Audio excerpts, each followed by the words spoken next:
Oi, gente, tudo bem com vocês? Estamos começando mais um podcast do blog Nayara Villanova. Vocês sabem, né? Toda semana a gente traz uma conversa aqui super importante para vocês no nosso podcast. Antes de falar sobre o convidado dessa semana, gostaria de agradecer ao nosso parceiro, chefe Adalberto, né, que sempre está presente com a gente aqui em todos os podcasts, né, trazendo um lanche maravilhoso e delicioso para os nossos convidados. Toda semana eles ficam muito satisfeitos aqui, viu? Comendo tudo que faz parte lá do cardápio do chefe Adalberto. Muito obrigada. Se você está precisando fazer algum evento, né, se você quer fazer alguma reunião na sua casa, agora as confraternizações de final de ano, é só entrar em contato com o pessoal do chefe Adalberto, que com certeza eles vão lhe atender super bem e você vai ficar muito satisfeito. Agora eu estou aqui com ele, minha gente, esse homem aqui, vocês não têm noção da criatividade dele. Ele é advogado, mas ele tem um pezinho na comunicação e aí ele usa essa expertise nas redes sociais para fazer vídeos criativos, né? Estamos aqui com o Kleber Lindoso, né, advogado, e vai falar pra gente sobre esse perfil no Instagram que ele tem usado para falar de coisas sérias de uma maneira mais descontraída, né, que faz realmente com que a gente fique preso naquele vídeo, né, e absorva a informação que ele quer passar. Essa é a intenção, né, Kleber? Seja bem-vindo. Muito obrigado, Nayara. Bom demais estar aqui com você, estar participando do seu podcast e falar um pouco sobre o Advocacia para Criativos, né? É um Instagram que é voltado para orientação, para ajuda das pessoas que lidam com a criatividade todo dia. Desde os publicitários, que estão ali muito próximos, né, dessa parte da criação, mas todo o mercado da criatividade, que lida com a criatividade, né? Até materiais que a gente faz para pessoas que estão ali muito voltados para uma criação publicitária ou até que trabalham com marketing no sentido geral, sim, mas também arquitetos que têm também as suas obras autorais, por vezes, mal entendidas ou desrespeitadas, a gente está sempre falando, para o criativo no geral.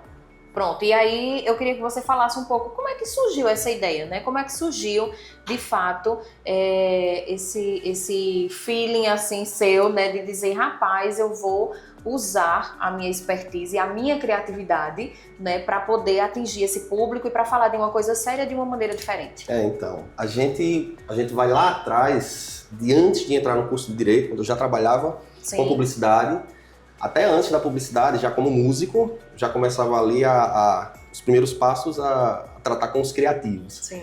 E logo um tempo depois, eu entrei na universidade e eu sentia uma necessidade de trazer para perto daquilo que já era do meu universo, né? Então eu já trabalhava com criatividade e eu queria algo no direito que pudesse conversar com isso. Tinha muita dificuldade, porque a gente não conseguia... pelo menos no meu caso, eu não conseguia trazer de forma forte o direito para dentro, porque não era um hábito nosso, por exemplo, enquanto agência, quando eu trabalhava na época, tá dentro da agência discutindo temas como esse. Sim. Então eu comecei a perceber que existe todo um conhecimento, existia todo um aprofundamento que na universidade também não se conversava sobre. Aí comecei a estudar, tal. Na época eu lembro que o TCC eu pensava em fazer nessa área. E um amigo chegou e disse, mas isso aí não dá nem para encher 2 laudas, desiste disso, e eu desisti. Mas aí quando saí da universidade foi onde eu realmente mergulhei mais. E como é que foi que você estava mergulhado lá no mundo de publicidade, no mundo da comunicação e acabou indo para a universidade de Direito? Então, já tinha um pouco do desejo, né? Já tinha um pouco desse perfil. Desde a época do colégio, eu acho que já era um pouco advogado. Sim. E quando eu tive a oportunidade, trabalhando inclusive na universidade, eu tive a oportunidade de fazer o vestibular e pensei, poxa, vou fazer o vestibular para Direito. Eu acho que vai ser interessante. Era editor de vídeo na época, era editor de vídeo, trabalhava na universidade e fui fazer Direito.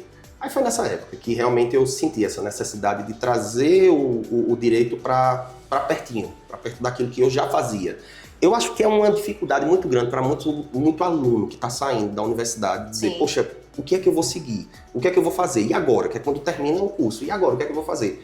E para mim foi mais fácil, porque eu já vivia isso, eu já tinha essa experiência. Desde que eu estava na universidade, eu dizia, olha, não adianta eu recomeçar. Eu já tenho uma produtora de áudio, eu já atendo o mercado e eu posso agregar esse mercado trazendo conhecimento diferente sobre algo diferente e que vai agregar. Então eu trouxe o direito para perto da publicidade, nesse sentido foi muito bom, né? A advocacia para criativos Primeiro eu pensei num nome, eu disse, rapaz, eu preciso de um nome que eu consiga abranger todo o público que eu poderia com o direito. E eu achava que era uma advocacia para publicitários, advocacia para marketing, alguma coisa desse tipo, advocacia legal, qualquer coisa que trouxesse, que englobasse. E num momento eu percebi que eu falo para criativos. Eu sou um criativo, falando para outros criativos. E nisso eu senti mais conforto, eu disse, é esse o nome.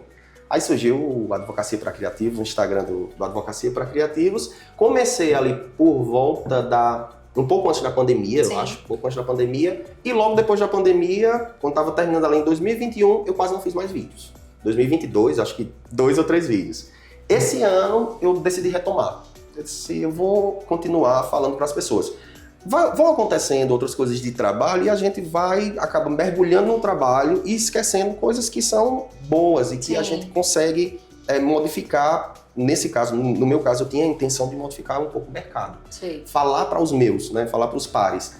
E o Advocacia para Criativos era esse canal e eu acabei deixando isso de lado. 2025, voltei com tudo e não pretendo parar. Realmente, né, a gente tem visto vários vídeos, né, você tem, de fato, né, se dedicado mesmo esse ano a esses vídeos. E você fala justamente sobre algumas coisas que as pessoas às vezes fazem, não fazem por maldade, né, não fazem assim de uma maneira mesmo de má fé, mas que elas, de fato, podem ser prejudicadas, né, juridicamente. Então você fala de coisas que muitas pessoas às vezes são atingidas, mas não pensam, não percebem, né, que talvez aquilo ali possa dar algum problema. Isso. O Advocacia para Criativos, ele orienta tanto quem cria, como também quem assiste à criação, ou quem está ali próximo do criador, ou acompanha ele, ou alguma coisa do tipo. Também aquelas pessoas que nem sabem da existência, mas que precisam dessa orientação para resguardar os seus direitos. Hoje a gente a gente tem como benefício uma internet que é cada vez mais crescente e as pessoas têm se profissionalizado, mas têm deixado de lado algo que sempre foi para a publicidade e para o marketing como um geral, um cuidado no momento de falar com o público. É como se as pessoas hoje buscassem se aperfeiçoar tecnicamente, do ponto de vista de cuidar da imagem, ou a forma até do que vai falar, ou de apresentar o produto, tudo aquilo que é próprio do marketing. Sim. Mas acabam deixando de lado algo que eu sei que você, quando entrou no jornalismo, estudou, outras pessoas que entraram também para o jornalismo estudaram, que é a ética. Isso foi meio que deixado de lado. Sim. Hoje eu consigo, através do Advocacia para Criativos, apresentar tanto a ética como outras vertentes do direito, mais propriamente do direito, que vão estar ligados a essas criações. Então eu consigo falar com esse público de uma forma mais leve. E esse é o intuito, é falar de uma forma leve, porque o direito, às vezes, ele é muito sisudo, muito travado, Sim. E quando o advogado vai falar que termina o vídeo, aí você, sim... Não entendi nada. Não entendi nada. E o Advocacia para Criativo busca isso, é trazer de uma forma leve e com uma linguagem que o profissional de comunicação vai entender. Então, se eu falo sobre briefing, ele entende. Se eu falo sobre um brainstorm, ele vai saber sobre o que é que eu estou falando.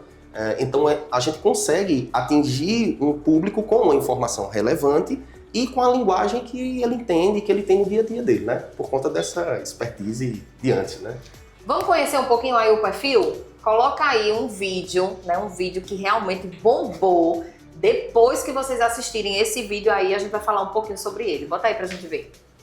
Um liso, oportunista e que não respeita as leis. Depois de assistirem esse vídeo, é isso que vão falar sobre você que ainda utiliza essa foto para divulgar os seus produtos. Olá, criativos! Convenhamos, a maioria não tem nem condições de pagar o cachê de nenhum desses dois aqui. Mesmo assim, estão usando as imagens nas postagens vendendo produtos. Ah, mas todo mundo está postando. Parafraseando sua mãezinha, você não é todo mundo. O uso dessa foto para divulgar produto, serviço ou até a sua Black Friday configura o uso comercial de imagem. Se você fizer isso sem autorização, você está desrespeitando a Constituição Federal, o Código Civil e detalhe. A súmula 403 do STJ dispensa até a comprovação do dano. Mas dá para entrar na trend sem correr risco. Basta fazer mais ou menos o que o Rodrigo Faro fez, o que o Guto Galamba fez. Basta ser criativo. Minha gente, deu o que falar, né? Quando, de fato, esse novo casal aí, né? Foi. Oficializou a relação, a Virgínia, né? E o Vini Júnior. E foi o que a gente viu aí, né? Muitas pessoas usaram a imagem deles dois, né? Muita gente para o seu próprio benefício, para a sua empresa e tal. Isso é uma jogada de marketing, né? É legal, é criativo, é bacana, mas aí é com você. A gente vê bonitinho e diz, poxa, tá no hype, vamos aproveitar. E eu imagino até aquela coisa do próprio cliente ligando pra agência, dizendo, você tá sabendo o que foi que aconteceu? A Virgínia postou uma foto, tá todo mundo fazendo. Corre, vai fazer. Vamos fazer. A primeira coisa que faz é liga pro designer ou para o editor e já pega essa foto, já corta, tal. E não para pensar no que vem antes da veiculação. Sim. Que a principal coisa, a gente tem que fazer ali um checklist daquilo que pode e que não pode antes de veicular. Porque depois que veicula, a lei é a mesma, mas ela vai agir de uma forma diferente. Ela não vai mais te dizer, é como a mãe da gente, ela não vai chegar e dizer, não faça isso. A lei, depois que a gente posta, é igual a mãe da gente, vai ficar de castigo. Vem, vai ficar de castigo. Então é a mesma mãe, nos ama do mesmo jeito, mas ela vai tratar de forma diferente a depender da situação. Primeiro ela avisa, a lei avisa, não pode, não pode, não pode, e depois, se você fizer, ela coloca você de castigo. É essa a minha preocupação em relação a esse tipo de postagem. Sim. E é isso que eu procuro trazer no Advocacia para Criativos. Olha, pode usar a imagem deles dois? Não pode. Poderia de outra forma mais criativa, que eu acho que é aqui que está o segredo, Nayara. Sim.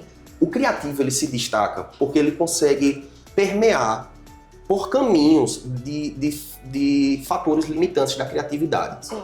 Por exemplo, quando a gente vai para a agência, a primeira coisa que faz é o contato com o cliente. Sim. Naquele momento do briefing, a gente consegue limitar já partes da ideia. Ou seja, se eu trabalho voltado para confecção, então, se o meu cliente trabalha voltado para confecção, eu vou atendê-lo e vou saber que o material que eu vou produzir é voltado para confecção. Então, eu já tenho fator limitante. Sim. Eu tenho fator limitante tempo, a gente tem prazo para entrega, porque a veiculação na TV já está comprada para daqui a 15 dias. Ok, temos 15 dias, fator limitante.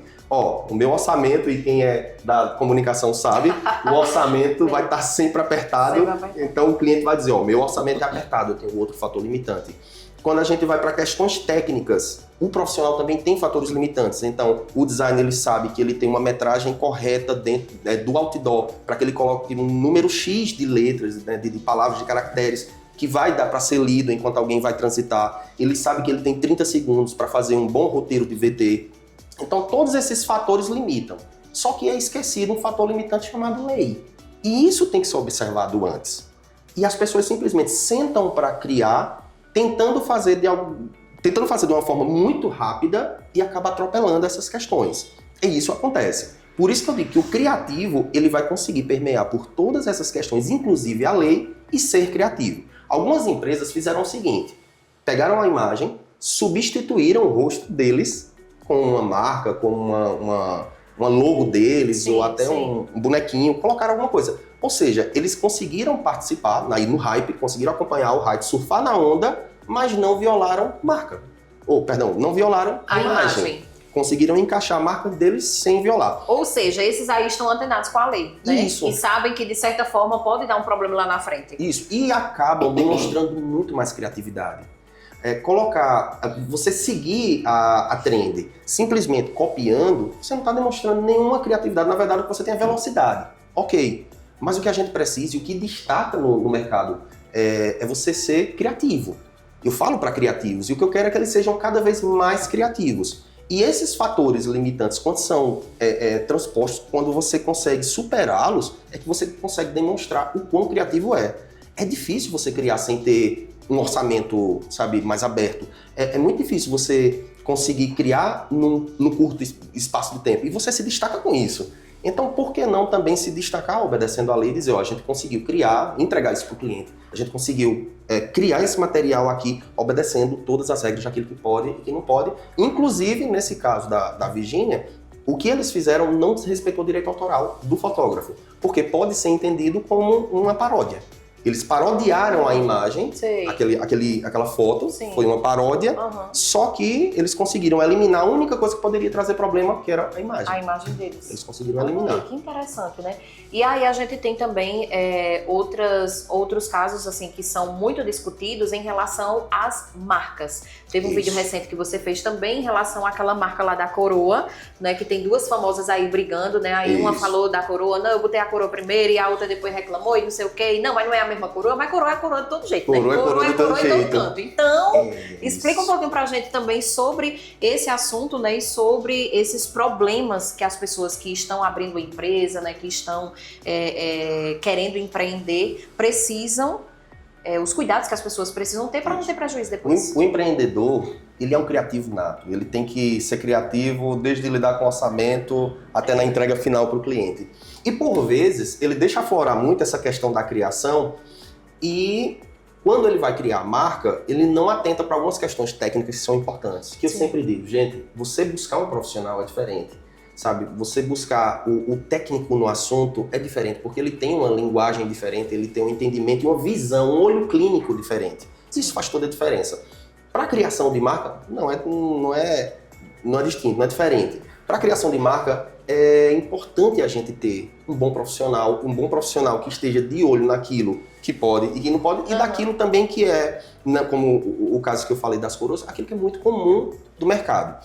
Quando as pessoas falaram, eu vi outros vídeos sobre essa questão, alguns disseram, fulana ganhou de Beltrana por conta da marca dela que vai poder permanecer. A gente percebe que nenhuma das duas ganharam, porque são marcas muito parecidas que vão permanecer no mercado se apoiando em um elemento figurativo que a gente chama muito comum da área. E isso é ruim para a marca. A marca ela não consegue ter distintividade. Algo que é extremamente importante para uma marca. Como é que nós somos iguais e vamos ser reconhecidos? Verdade. Não tem como. Então as marcas têm que existem de fato algumas marcas, né? Porque tem alguma marca que não precisa de nome. Se você vê só a cor, você vê só o símbolo, você sabe, eita, isso aqui, esse é um produto de tal marca, esse é um produto de tal... São marcas que conseguiram uma capacidade de distintividade muito grande. Elas se destacam das outras. E conseguem fazer isso hoje, é claro, com construção em mídia, mas elas conseguem fazer isso hoje de uma forma muito tranquila. Sim. E ninguém vai se atrever a criar um símbolo parecido, porque ele é muito distintivo, ele é muito próprio dessa marca. E as pessoas, o empreendedor hoje, ele tem que atentar para isso.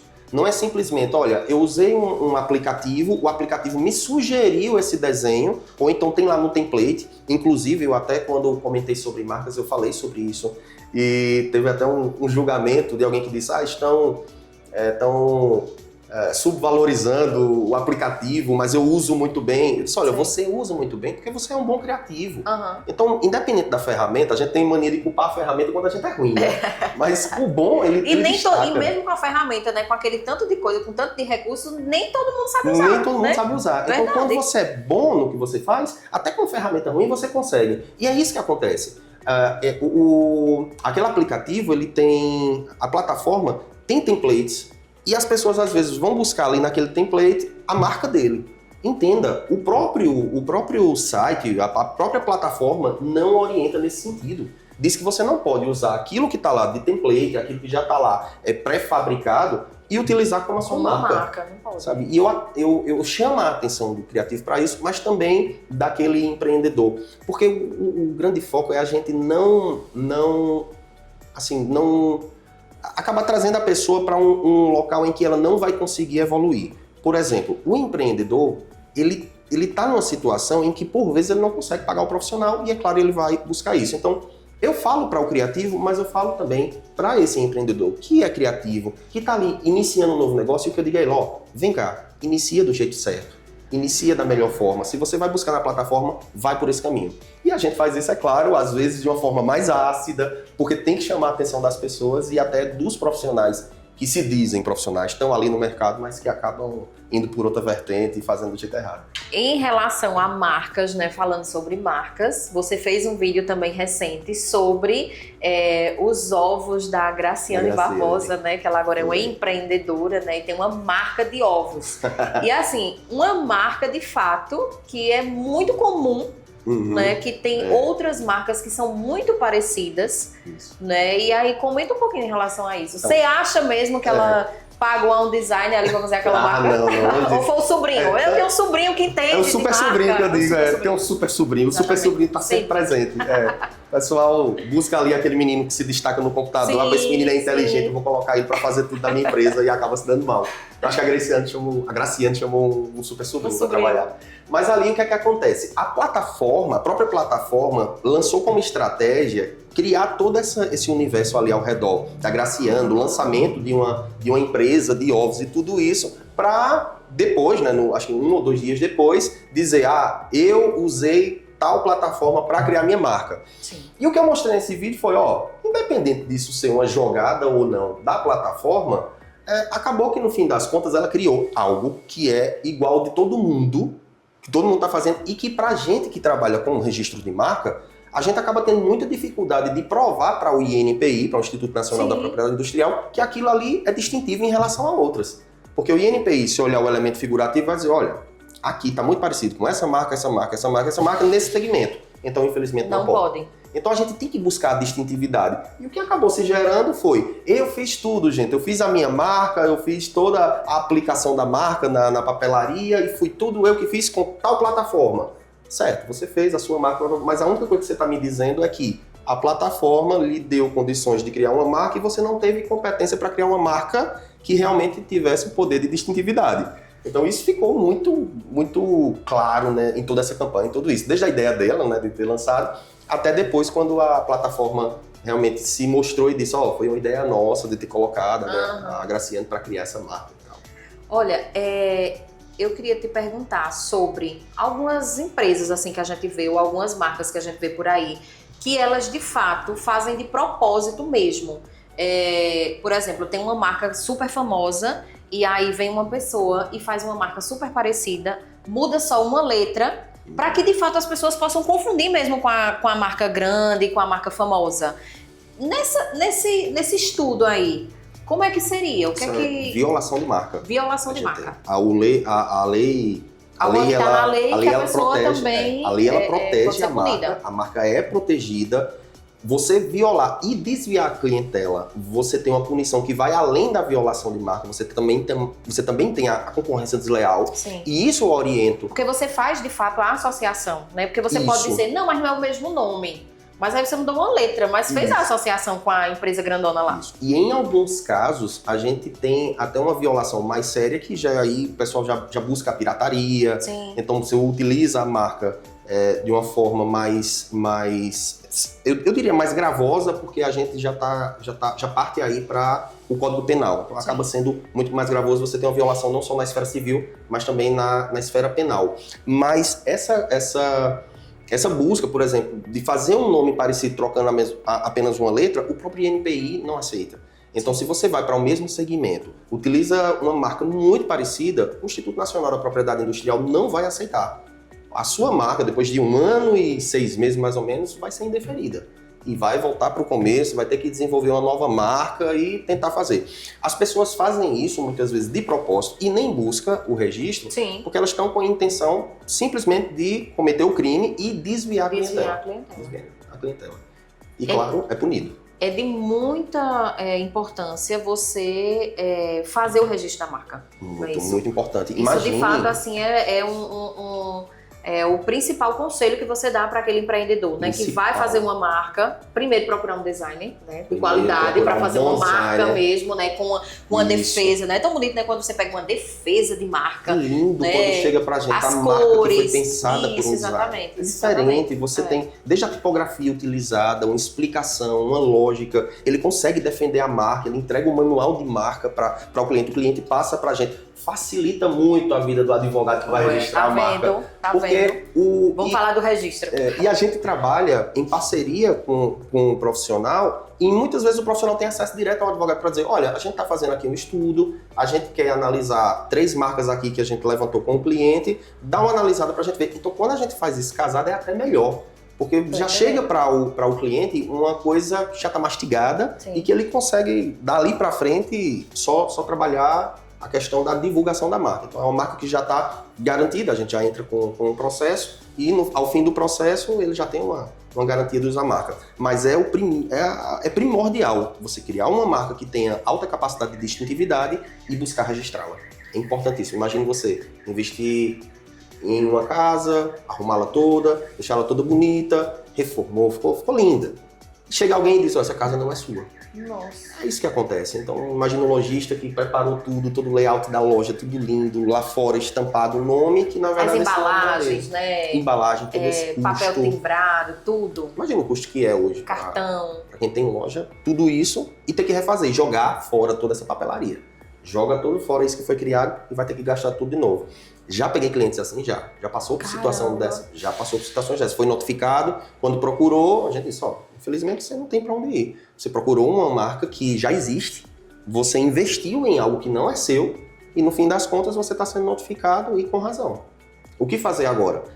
Buscar um design, desenvolver uma marca que realmente seja sua, que tenha distintividade e a gente fazer o registro dela. E foi bom, e ele cresceu, e ele conseguiu se desenvolver com essa nova marca e continuar atendendo os mesmos clientes. Fez um momento de transição, foi um conselho nosso fazer um momento de transição. Ele fez essa transição, entrou em contato, trabalhou o rebrand, que é muito importante, conseguiu chegar como se de fato ele estivesse fazendo uma atualização. Isso, como se de fato ele estivesse fazendo isso. Né? Sim. Então a gente conseguiu trabalhar isso e ele se manteve no mercado e conseguiu organizar, né, a parte da marca.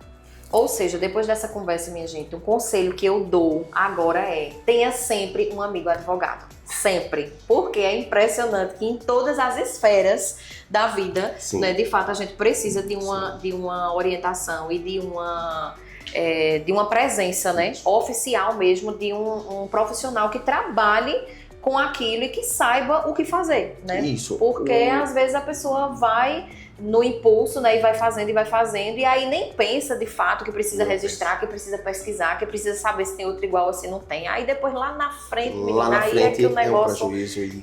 Sabe, cara, eu já postei até vídeos de dona de loja dizendo, eu nem sabia e tal. Infelizmente a gente não pode alegar não conhecer o direito, porque o direito tá para todo mundo, a lei tá para todo mundo, então a gente não pode alegar que não conhece a lei. E nesse caso ela disse, mas eu não sabia que não podia. Eu disse, infelizmente, não sabia, mas fez. E agora o que fazer? Agora tem que criar uma nova marca. Eita. Agora, pra gente encerrar, Kleber, como é a produção dos seus vídeos? Como é que você às vezes vai deitar assim, aí fica pensando assim, eita, como é que eu vou fazer esse vídeo, não sei o que, a inspiração, como é que vem? Como todo criativo, a gente passa 99% do tempo procrastinando, dizendo o que é que eu vou fazer, Sim. Mas quando vem a ideia, vem assim, de vez normalmente é alguma coisa que a gente vai passando e vê, ou a gente aqui na internet, a gente vai vendo, por exemplo, hoje, saiu agora um relatório do CONAR, Sim. 84% das reclamações dos processos abertos pelo CONAR são de publicidades feitas na internet. Desses 84% de processos, 62% estão nas redes sociais. Então, basta passar um pouco nas redes sociais e você... Rapaz, errou aqui. Eita, isso aqui dá um vídeo. Eu vou falar. E às vezes até o pessoal participa e eu digo a você que está aí vendo a gente, se você acompanha a Advocacia para Criativos, pode mandar. Só, Cláudio, eu vi isso aqui, o pessoal manda, é bacana. Que bom, né? É interessante, fala sobre isso. Hoje eu recebi um que foi em relação ao governo federal, que postou um sobre os ovos. Sim. E foi super criativo. Inclusive eu postei e disse, aqui é um exemplo. Isso aqui eles foram criativos, eles pegaram o hype do momento, fizeram outro vídeo ali parodiando a ideia principal. Paródia no direito autoral pode, não existe paródia para direito de imagem, para direito autoral pode. Então eles fizeram essa paródia e foi ótimo. E os vídeos surgem disso, de indicações de pessoas que às vezes enviam, às vezes eu vou passando, vejo, tem muita coisa errada, e a gente acaba vendo e sempre sento para estudar. Então, por mais que eu já ache que conheça aquele assunto, eu vou sentar, eu vou procurar ver melhor, porque são muitas leis que norteiam a atividade. Então, por exemplo, quando eu vou mergulhar em questões relacionadas à arquitetura, por exemplo, eu tenho que buscar o Conselho de Arquitetura e entender o que é que ele fala, o que o Conselho fala. Quando eu vou falar sobre a publicidade em si, então eu tenho leis que norteiam. Quando é só direito de imagem, eu tenho que entender, certo? Por que é que com a publicidade isso é tão sério e quando é uma pessoa famosa, por exemplo, que sai num blog de notícias, não tem problema. Sim. Então eu tenho que trazer essa informação para quem está assistindo e ele tem que entender de uma forma simples. Então eu vou aprofundar o tema, mas ao mesmo tempo eu já simplifico e entrego para as pessoas. Mas tem esse momento aí de sentar e de estudar. Depois desce pro estúdio, coloco o tripé lá, eu mesmo faço. E é engraçado isso, porque como eu já fui editor de vídeo, a gente fica muito, muito cheio de preciosismo. Ah, eu tenho que fazer isso, eita, a luz não tá boa, eita, não sei o que, não sei o que lá. E você fica todo travado com isso. Aí chega um momento na vida que a gente, não, para. O que é que eu tô entregando? Eu tô entregando conhecimento. Então é isso que eu tenho que entregar para as pessoas. Mesmo se eu tiver segurando aqui o microfone, com o celular, ou só com o celular na mão, eu tenho que entregar. Então eu trouxe isso para perto de mim. Assim também como lá atrás, eu me convenci de que eu não estou falando para advogados. Eu estou falando para outras pessoas que precisam dos advogados. Entendi. Então também me convenci disso. Foi uma barreira também que foi transposta. E em relação à questão de ser um editor de vídeo, tem aqueles momentos que você, não, rapaz, isso não dá pra passar na luz, tá muito ruim, tá tudo muito feio, a edição tá... Sempre fica, né, aquela agonia, né? Mas aí eu vou, de quem de fato conhece, né? E conhece a técnica também. E os cortes para colocar as imagens como das pessoas, né, as duas blogueiras. Eu falei, rapaz, que corte fez? Se eu tivesse com Photoshop ia dar certo. A gente fica com isso, mas... Tô entendendo. Mas deixando no final, lado, no final dá tudo certo, né? No final a gente vai liberando, assim, deixando. Não, tem que ser. O importante é entregar a informação. Que coisa boa, Kleber. Gostaria muito de agradecer, né? Realmente é um papo aí que a gente podia ficar umas 3 horas aqui ainda conversando, porque de fato tem muito assunto, né? Obrigada, viu, por ter aceitado o nosso convite. Né? Continue aí com o seu trabalho criativo, que de fato, né, chama muita atenção, né? Você, na verdade, a gente já se conhecia, né? De vista, assim, eu acho que a gente nunca chegou a conversar, mas a gente se conhecia de vista. E aí, de fato, né, o seu conteúdo me chamou a atenção por eu estar vendo mesmo na internet, né? Então, de certa forma, esse conteúdo também chega para várias outras pessoas, né? Não só pela criatividade, né, pela sua expertise na comunicação, mas também principalmente por aquelas pessoas que são atingidas por esses problemas e querem, de fato, ter uma orientação, né? Então, que esse é o principal ponto, né, do seu trabalho. Então, muito obrigada, viu? Volto sempre. Eu que agradeço. Seja muito bem-vindo. Muito obrigado pela oportunidade. Falar aqui para você, falar para os criativos, muito bom. Eu fico feliz demais em saber, assim, que tem crescido, tem chegado a pessoas importantes e pessoas que multiplicam. Eu acho que hoje o que a gente precisa é multiplicar as boas práticas. E você tem feito isso é muito bom. Muito obrigado, eu agradeço muito. Quem não conhece ainda a Advocacia para Criativos, segue lá, vai ter muita informação boa. A gente não fala não só para quem atua na publicidade, mas se você é criativo, se você tem uma estamparia, se você é arquiteto, então todas as pessoas que são criativos, que estão nessa indústria criativa, o Advocacia para Criativos atende. E pode chamar lá, chama no privado, se tiver dúvida, fala e a gente responde. Muito bem. Muito obrigada por você ter acompanhado a gente em mais um episódio aqui do nosso podcast do blog Nayara Villanova. Você sabe, né? Toda semana tem uma conversa super interessante, uma conversa super legal aqui para você acompanhar, tá bom? E não esquece que lá no Instagram também a gente posta todos os dias, né? Muito conteúdo e muitos spoilers das conversas que a gente tem aqui no nosso podcast, tá? Encaminha, comenta, curte e manda para todo mundo que você conhece. Até semana que vem, se Deus quiser. Tchau, tchau!